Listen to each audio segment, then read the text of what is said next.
Elle vendait le sperme pour devenir riche. De l'argent rapide, des sacs pleins de billets, jusqu'à cette nuit où une seule décision a changé sa vie à jamais. Abonne-toi maintenant, lâche un like, partage cette vidéo et active la cloche pour ne manquer aucune histoire qui va te choquer.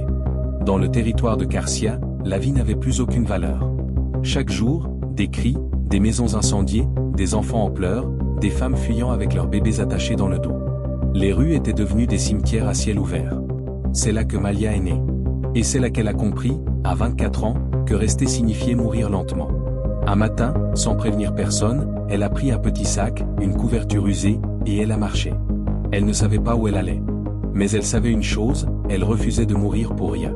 Après des jours de marche, de nuits passées à même le sol, elle a traversé la frontière et atteint la République de Norvia.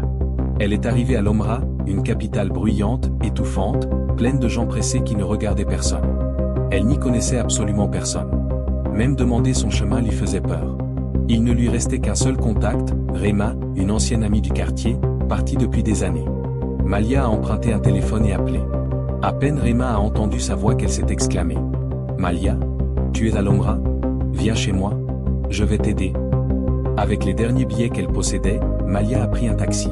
Rema vivait dans un petit studio délabré, dans le quartier de Sanga, juste derrière une usine abandonnée. Ici, il n'y a pas de pitié. Soit tu manges, soit on te mange. Mais t'inquiète, je vais te positionner. Malia ne comprenait pas ce mot.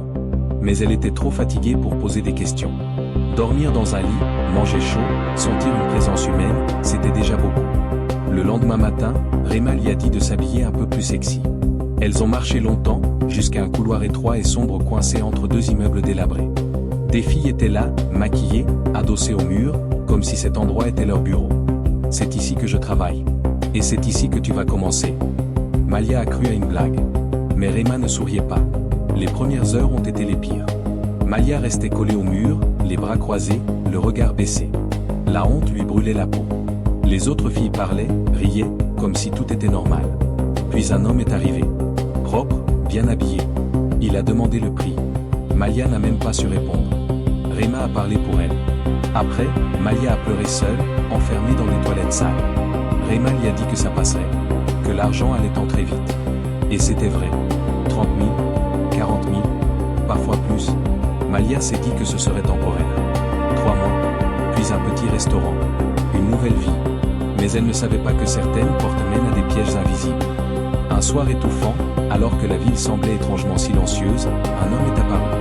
Grand, calme, une sacoche au dos. Il a accepté un prix plus bas et l'a suivi dans une chambre louée à l'heure. Au moment où Malia se déshabillait, son téléphone a sonné. Il parlait en anglais, nerveusement. Il cherchait quelqu'un. Il transpirait. Puis il a ouvert sa sacoche. À l'intérieur, il n'y avait pas de vêtements. Il y avait de l'argent. Des liasses neuves. Compactes. Trop d'argent. Tu veux sortir de cette vie, n'est-ce pas? Je peux t'aider. Mais toi aussi, tu dois m'aider. Il lui a expliqué.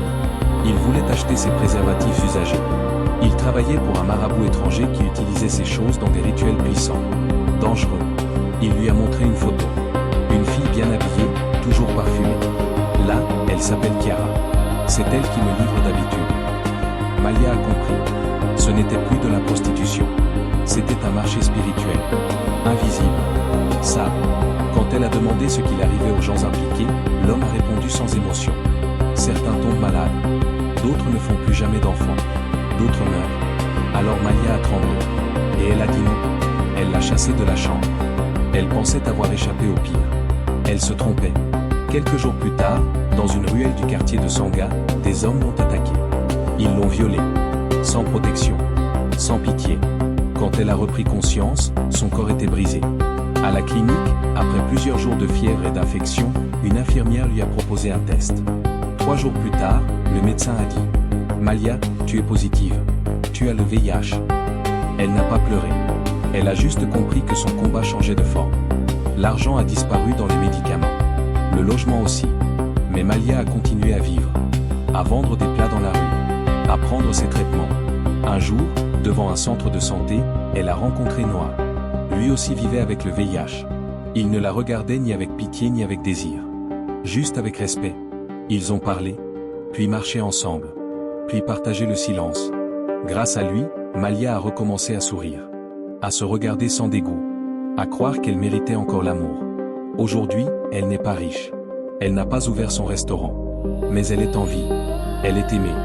Elle a gardé son âme. Et parfois, refuser une opportunité, c'est se sauver soi-même.